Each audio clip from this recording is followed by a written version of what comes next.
What's up, y'all? This is Obeah. I'm going to be doing this set a little bit differently than normal tonight. I'm going to be taking some time in between a few songs to more deeply explain the meaning of the lyrics.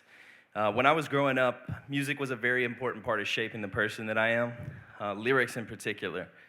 And I've always taken pride in what I write and hope that people's wheels would turn a little bit when they listened.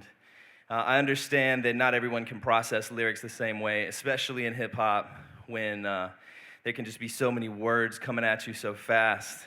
And I personally have always taken pride in people being able to understand what I'm saying during live shows. But sometimes even then, if people can't understand the words, they may not catch all the meanings and the intention behind the words. So I thought this event would be a good opportunity to break down some of the lyrics and explain some of the ideas behind what inspires me to write these songs. So this first one is called Never Looked Back, and it's basically about being from a shitty small town in Georgia. No disrespect to Columbus, love you guys, but yeah. Wrote a song about it. Life is a test, I can press or relax. That's why I left and I never looked back. They're all depressed in a cell or a trap. That's why I left and I never looked back. Yo, only the best get ahead of the pack. That's why I left and I never looked back. Yo, I know I'm fresh with incredible raps. That's why I left and I never looked back. I'm rolling in my grandmother's Cadillac. Don't worry, old man, I got plans for your habitat. I'm burning blunts in your backyard. We act hard, but ain't about shit. Little kids in some fast cars got rap bars. Never fuck with the Xanax. Can't relax, I don't trust how your man acts. I've been in trap houses with Uzis pointed at the dome. Straight out of a movie, please remove me from the catacombs. And a wish was granted, but listen, damn it, that doesn't mean I didn't overcome a disadvantage. From the gifted program into alternative school, sitting next to dudes that's running jewels and murdering fools. And now there's working to do. If you want to raise the bar up, you're not making friends when you're acting starstruck. Don't know where to turn. All my friends are on that hard stuff, living on adrenaline, pretending that they aren't stuck. But they're lying to themselves. It's a vicious cycle, yo, they buy it cause it sells. Small town mentality, divided into cells. Calm down, don't shout at me, I'm trying not to yell. But I can't help but rebel against this dump he chose to raise me in. Feeling like Dell, I'm just a funky homo sapien. School is like a cell, they try to punk me, but it makes me grin. You'll never break me, bitch, punch me in the face again. No disrespect to the city that spawned me, but half the town is tightly in the grips of the army. And it's really alarming, all the violence and ignorance. Shouts to all the ones that try to put an end to it. Fuck your censorship and schools of false history. But I'd be foolish if I do let y'all get to me. Instead I'll quickly flee to a center of culture. You keep feeding on those carcasses and kick it with vultures. I'm out, life is a test, I can press or relax. That's why I left and I never looked back. Yo, they're all depressed in a cell or a trap. That's why I left and I never looked back. Yo, only the best get ahead of the pack. That's why I left and I never looked back. Yo, I know I'm fresh with incredible raps and shit. That's why I left and I never looked back. Columbus, Georgia, you can suck my dick. You ain't nothing but a piece of fucking shit on this damn thing. It's a little something from Ice-T to say about my hometown. I grew up in Columbus, Georgia, and my whole family is from there, dating back many generations. And it's an interesting place. It's the largest Army infantry base in the United States is there at Fort Benning, and it's also where all Army Rangers are trained. I grew up around a strange mixture of people, and kind of always felt like there was a serious white male dominant, overly aggressive, misogynistic vibe there, and I got bullied for not fitting into that mold. And at a young age, I admired artists that spoke for people without a voice. Songs like Hurricane by Bob Dylan and Song for Asada by Common and CeeLo. You should check those out if you're not familiar. I had grown up listening to the most vulgar thing I could find, but as I was coming of age, I started listening to more things that really got me questioning my surroundings and my heritage. I was lucky enough to have grown up with loving parents who didn't teach me any overt racism, but at a young age I learned about some infamous men who shared my last name and sat firmly on the wrong side of history in the late 1800s. Samuel and William Venable owned Stone Mountain and were heavily involved in the KKK, and they helped commission the carving of the Confederate memorial on Stone Mountain. For the longest time, I thought I was directly related to them, and I recently found out it's much more distant than that, luckily. But when I learned that when I was younger, it sent me down a path of trying to educate myself about the oppression of people of color in our society, a path that I'm still on today. And one of the things I mention in this song is schools of false history. My schooling is one of the main things that comes to mind when I think of home. And unlike math and reading, states are not required to meet academic content standards for teaching social studies in United States history. That means that there is no consensus on the curriculum around slavery, no uniform recommendation to explain an institution that was debated in the crafting of the Constitution and that has influenced nearly every aspect of American society since. This also means that state review boards get to decide at the end of the day what goes into the textbook.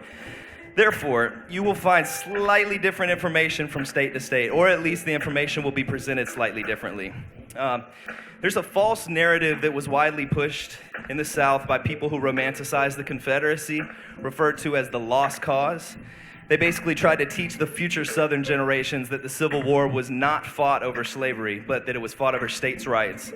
That most people didn't own slaves, and most people who did treated them fairly, or at least better than they would have been treated in Africa. They tried to downplay the size of the impact of the slave industry and much more nonsense. There's no doubt that that narrative influenced some of the things that I was taught coming up. And it's also commonly brushed under the rug how much northern states were complicit in this process. Products grown and produced by slaves wouldn't have been able to move the way they did without the New York Stock Exchange. And at the beginning of the Civil War, cotton made up 61% of exports from the U.S., and there's no comparable industry today. J.P. Morgan and Chase and Wells Fargo's early success relied heavily on insurance policies that they provided on slaves. Basically, they held insurance policies on slaves because they were property. And there's so many direct lines that you can draw from those times to our current reality now that I don't think near enough people take stock of. And it's something that I really think people need to think about. This next song coming up is called Pestilence, and put this out on an album called Never Look Back in 2016. Cuts by the homie DJ Lord from Public Enemy. Big up to Public Enemy. Yeah.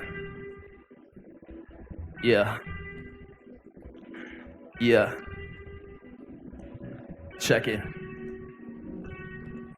Living in this pestilence, prison of the present tense, criminally negligent, I fear for what it represents. They're ignoring the evidence, and we explore it with eloquence. Estranged by the same, left to the elements. But when I speak of it, they question the relevance. It's a touchy subject, it gets hella tense. But on that stance, I won't break, and I've never bent. My chest is dense, wearing a heavy heart. They're keeping us in the dark, don't let me start. They steady shark, existence is carnivorous. We're just living as victims of y'all's ignorance. All idiots, and I don't claim to be above. I just wanna eat some grub and show my people love. On the humble, having trouble keeping up, living in the bubble, powerful but weak as fuck. Pestilence, the pestilence. Play my position. Pestilence, the pestilence, the pestilence. Ha ha ha ha ha.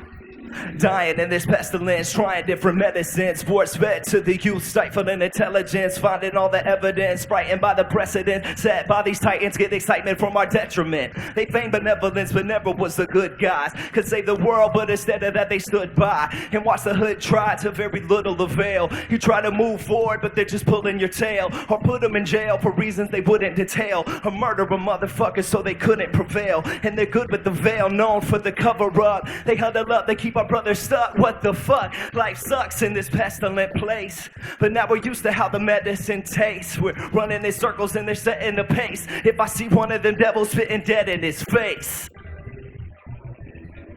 The pestilence. The pestilence. Yeah, pestilence. The pestilence. The pestilence. Yeah.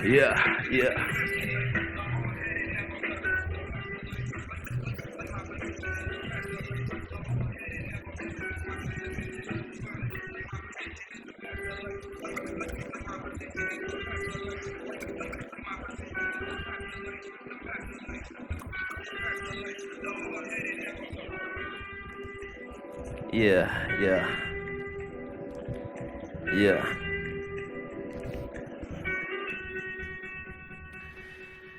So that's the song that I always felt kind of strange about. I'm basically speaking about the ugly side of society. And I understand that could seem ridiculous to some people considering that I, as a white man, haven't really experienced the oppression and unfairness that I speak of in the song. I'm more so speaking from a different perspective. And this is me wrestling with the hard truth of systemic racism and poverty. It's easy to ignore the realities of poverty in this country when it's never affected you. It's easy to talk about pulling yourself up by your bootstraps when you've never had to do such a thing. You know, our society is set up in a way that things are more expensive when you have less money. If you get behind, it's harder and harder to catch up. The system is rigged.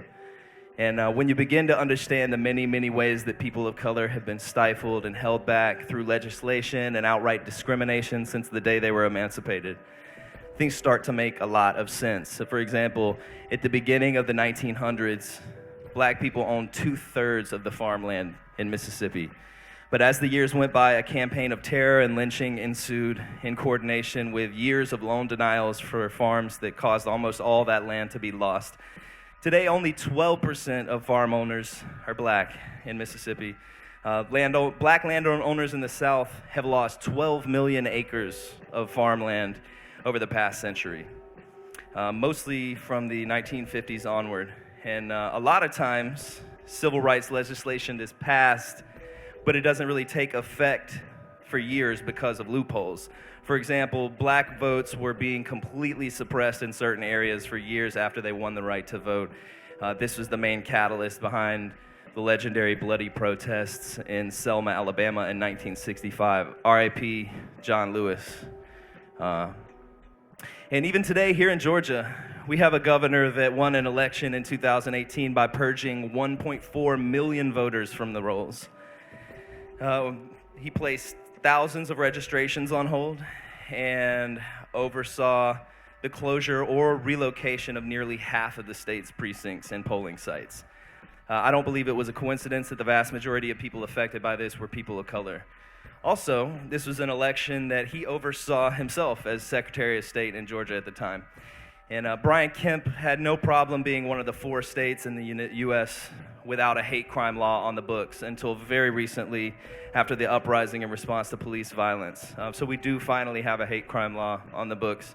But he also has another bill sitting on his desk right now called State Bill 402. And if this passes, it will be a classic example of what I was saying about poverty just a little bit ago. SB 402 is a bill that overtly criminalizes poverty in Georgia.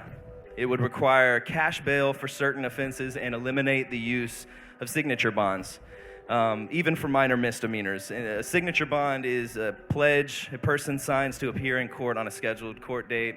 They are often used for people with lesser offenses and allow the person to stay out of jail without paying cash or asset-backed bail.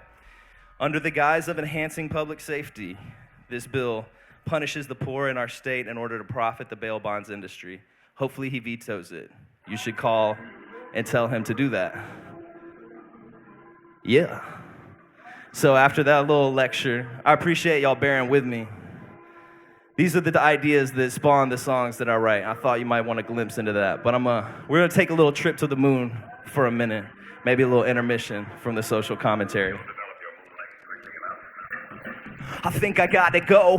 Fuck an obstacle. I'ma pack my bags, call a cab and let my mama know I'm out. Not a moment too soon.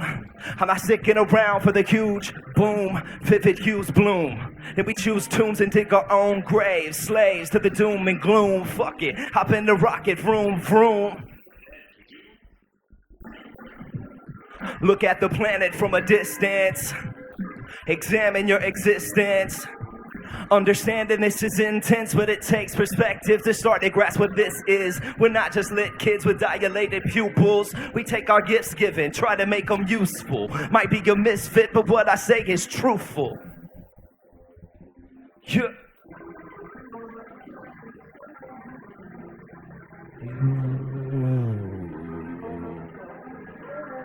Shout out to my dude Daily Bread on the beat.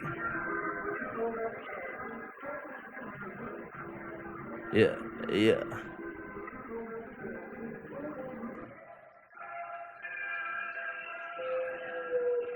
Yo.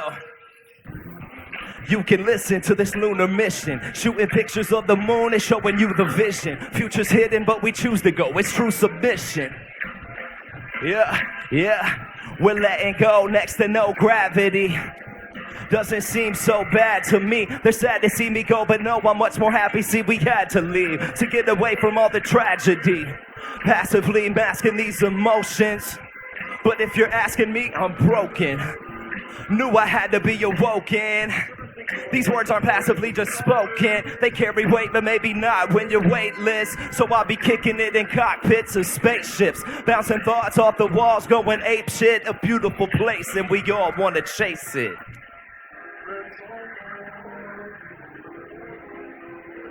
Yeah. Taking metaphorical trips to the moon. How are you? Yeah, yeah.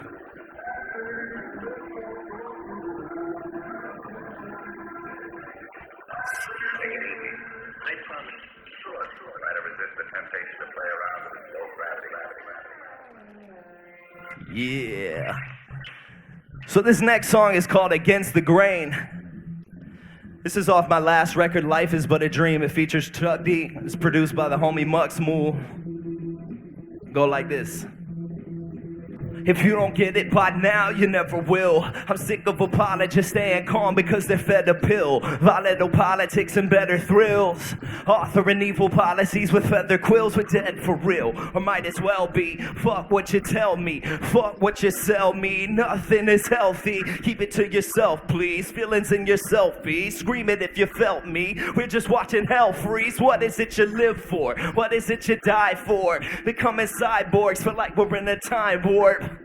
Natural beauty's becoming eyesores. President is diplomatic as a vice lord.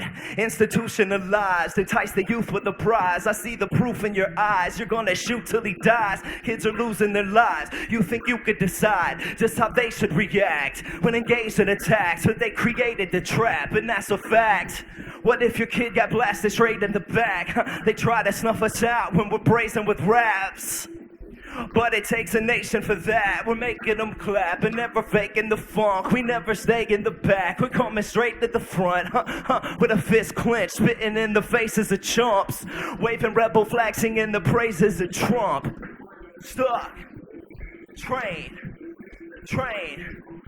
pain, game. It's the grain. Stuck, train, pain,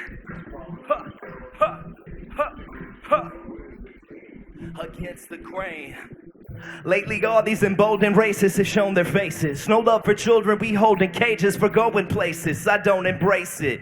We're smoking aces. I put it in the song and scream about it on these stages. This isn't white guilt, it's human awareness. Try to think of people's perspective and practice fairness. The world would be a better place if you were embarrassed and powerless. I wondered if it would get this bad, and now it is. It's really not worse, only illuminated. So much misinformation. We know the truth is sacred. Russian infiltration, most of the youth complacent. Futuristic innovation, but then it's used to rape us. Chain to train, pain, game. Crane, sun, train, pain, against the grain. Big shout outs to the homie Chuck D.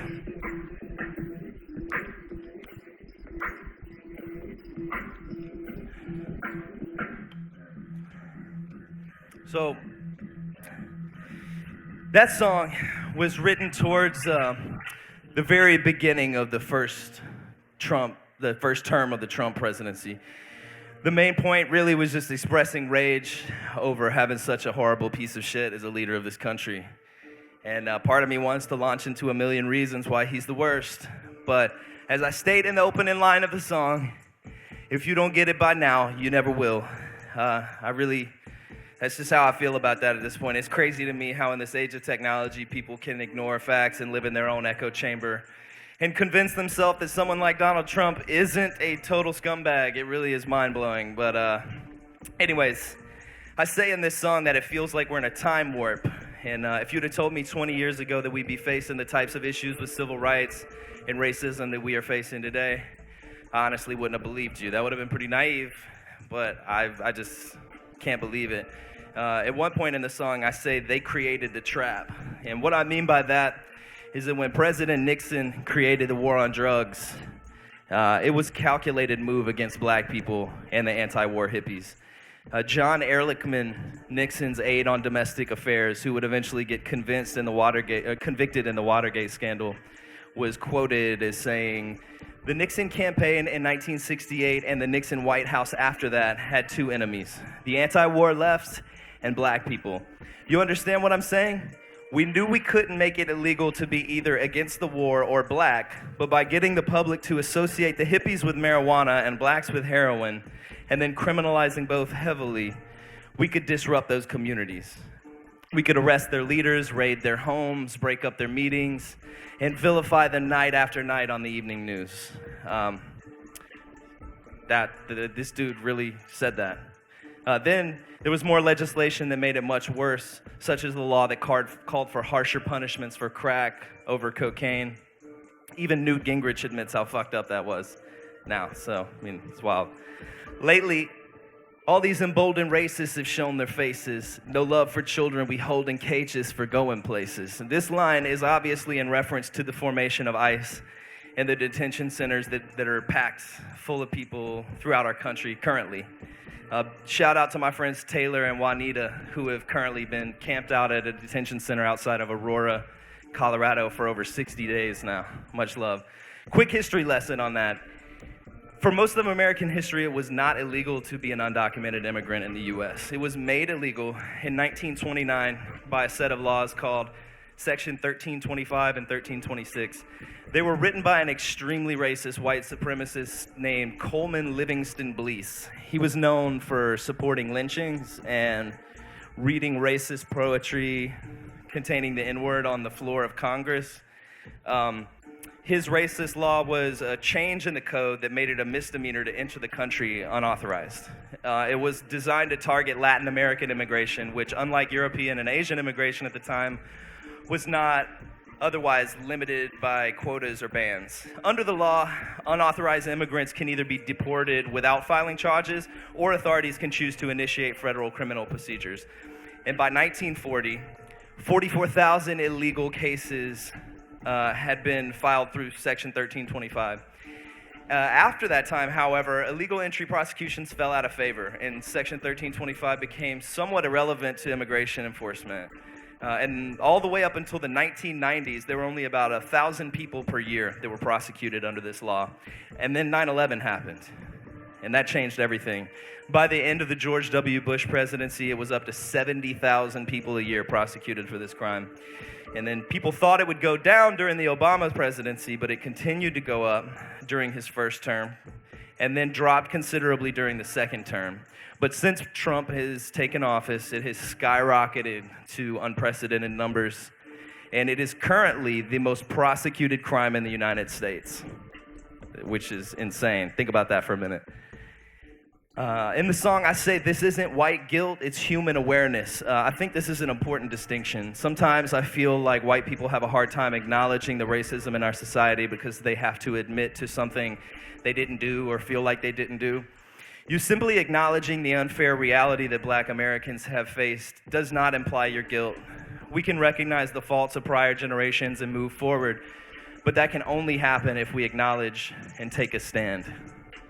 So, I have one more song for you guys, but I'm going to give a little blurb about it beforehand and then just let it finish at the song. So this one is called Riots. I wrote this song out of frustration over our political system years ago. And I'm now eating my words because the first thing I say in this song is, I will never cast another vote for a president. And I'm well aware of how controversial of an idea this is, but it really is just the way I felt at the time. Don't worry, I will definitely be voting against Trump in November, but I do honestly believe that our democracy is so flawed at this point that it's really kind of hard to even call it a democracy. When I wrote this, I had recently watched an old BBC documentary called The Century of the Self, which I highly recommend, about a man named Edward Bernays. Edward Bernays was the nephew of Sigmund Freud. And his uncle was much more famous, but he should have been. He's referred to as the godfather of public relations. He coined the term due to the negative connotation of the word propaganda. He then began helping American corporations play to the subconscious of the people to sell them a variety of products. He helped orchestrate a fake protest of sorts to destroy the stigma against women smoking cigarettes and therefore broaden the company's demographics. Women started smoking. He did all kinds of other foul shit. Eventually, he started working with politicians, helping to psychoanalyze the public through questionnaires to know exactly how to appeal to the public and win votes.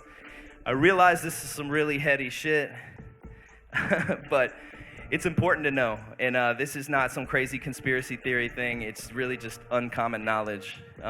But as delusioned as I am about the office of the presidency, I do think it's extremely important to vote on a local level.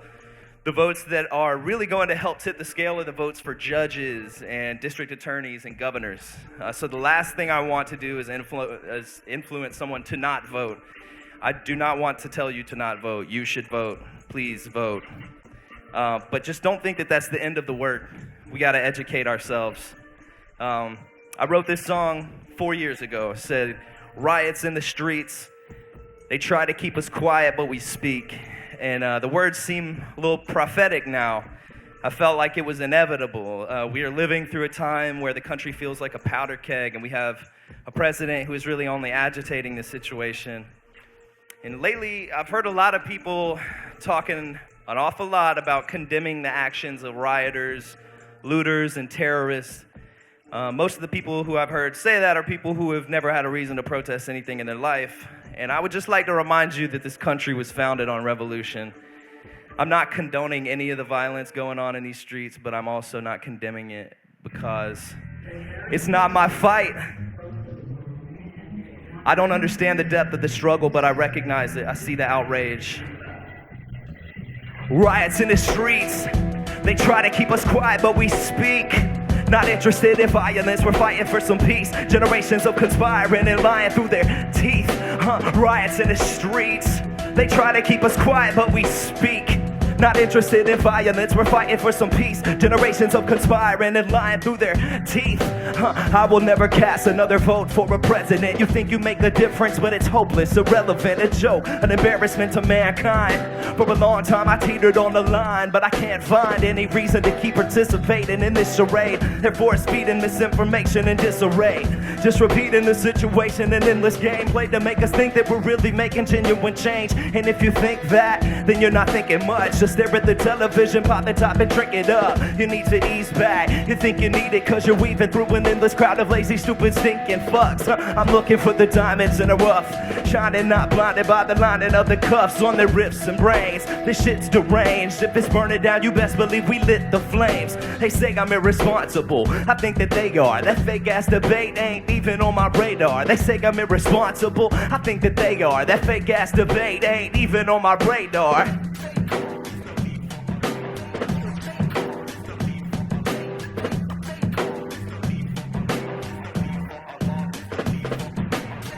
Stay calm, there's no need for alarm. Stay calm, there's no need for alarm. Stay calm, there's no need for alarm.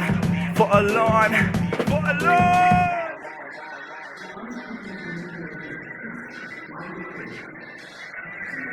Corrupting and deceiving the public. Riots in the streets, they try to keep us quiet, but we speak. Not interested in violence, we're fighting for some peace. Generations of conspiring and lying through their teeth. Riots in the streets, they try to keep us quiet, but we speak. Not interested in violence, we're fighting for some peace. Generations of conspiring and lying through their teeth. Modern psychology has a word that is probably used more than any other word in psychology. It is the word maladjustment. It's a ringing cry of one child psychology, maladjustment. Of course, we all want to live a maladjusted life in order to avoid neurotic and schizophrenic personalities. As I move toward my conclusion, I would like to say to you today, in a very honest manner, there are some things in our society and some things in our world which I'm proud to be maladjusted. I call upon all men of goodwill to be maladjusted to these things until the good society realizes. I must honestly say to you that I never intend to adjust myself to racial segregation and discrimination. I never intended to adjust myself to religious dignity.